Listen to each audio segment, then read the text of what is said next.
পশ্চিমবঙ্গ বিধানসভার এবারের ভোটকে ঘিরে রাজনৈতিক মহলে বিশেষ তাৎপর্যের আলোচনা শুরু হয়েছে। আর সেই আলোচনার কেন্দ্রবিন্দুতে উঠে এসেছে পরিযায়ী শ্রমিকদের ভূমিকা। এসআইআর ইস্যুর আবহে রাজ্যের বিভিন্ন জেলার মতো উত্তর দিনাজপুরের রায়গঞ্জ ব্লকেও পরিযায়ী শ্রমিকদের ভোট একটি বড় ফ্যাক্টর হয়ে দাঁড়ায়। প্রতি বছর কাজের সন্ধানে ভিন্ন রাজ্যে পাড়ি দিলেও ভোটের সময় অনেকেই বাড়ি ফিরে এসে নিজেদের গণতান্ত্রিক অধিকার প্রয়োগ করেন। তবে ভোটের এই অংশগ্রহণের মধ্যেই উঠে এসেছে একাধিক ক্ষোভ ও বঞ্চনার কথা।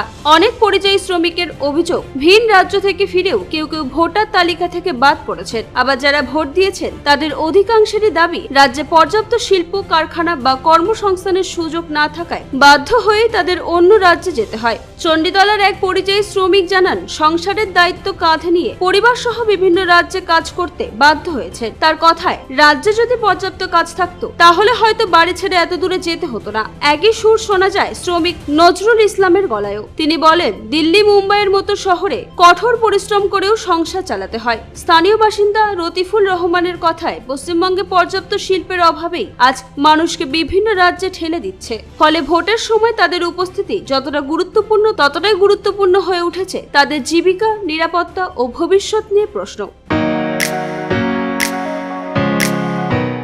রায়গঞ্জের নিশীথ সরণিতেই মিলছে ফ্যাশনের সেরা কালেকশন। রায়গঞ্জবাসীর জন্য একদম পকেট ফ্রেন্ডলি দামে এখন ট্রেন্ডি পোশাক থেকে শুরু করে এথনিক কালেকশন সব একসাথে। হ্যাঁ, আমরা বলছি আজকালের কথা। এখানে মিলছে এক ছাদের নিচে পরিবারের সবার জন্য পোশাক, মহিলা, পুরুষ আর শিশুদের জন্য অসাধারণ কালেকশন। মহিলাদের জন্য মন কাড়া শাড়ি, ব্লাউজ আর এথনিক কালেকশন। পুরুষদের জন্য ফর্মাল ও ক্যাজুয়াল ট্রেন্ডি পোশাক।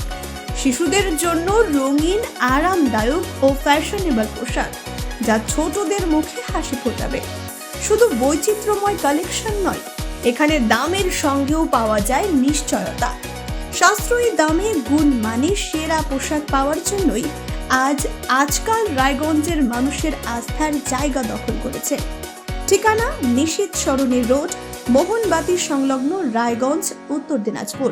তাই আর দেরি কেন? আপনার এবং আপনার পরিবারের ফ্যাশনের সেরা গন্তব্যে একবার ঘুরে আসুন। আজকাল আপনার ফ্যাশন, আপনার ঠিকানা। আপনার নাম, কোথায় বাড়ি? ভারতী দাস, চণ্ডীতলা বাড়ি। কি করেন আপনি? লোকের বাড়ি, কুটে বাড়ি কাজ করি। কোথায় ছিল? দিল্লি। কি করতে আসছেন? ভোট দিতে। কবে আসছেন? 10 দিন হলো আসা। আবার যাবেন কাজে? হ্যাঁ, বলছি, এই রাজ্যে কি কাজ নেই যে বাইরে যাচ্ছেন?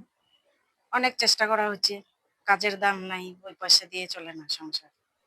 ওই বছর অন্তর একবারই আসে, 5 বছর পর পর একদিনই খোঁজ নেয়, তারপরে তো আর কোনো খোঁজ পাত্তা নেয় না। বাইরে কতটা কষ্ট মধ্যে থাকে? খুবই কষ্ট হয়, তাও থাকতে হয়। কিন্তু এখানে থেকে সংসার চলে না, ছেলে পেলেদের খুবই কষ্ট হয়। সেই জন্য তার জন্য বাইরে যাইতে হয় আমাকে। ছেলে পেলেরা কাজ পায় না। ওখানে আপনাদের কে কে কাজ করে? ছেলে করে, বৌমা করে, আমি করি।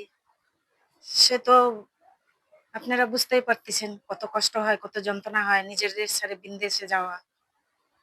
এখানে যদি কলকারখানা হয় তাহলে অত দূরে বিদেশে না যেয়ে আমরা আমাদেরও কাজকর্ম যেন হয় এখানে। আমার নাম নজরুল ইসলাম।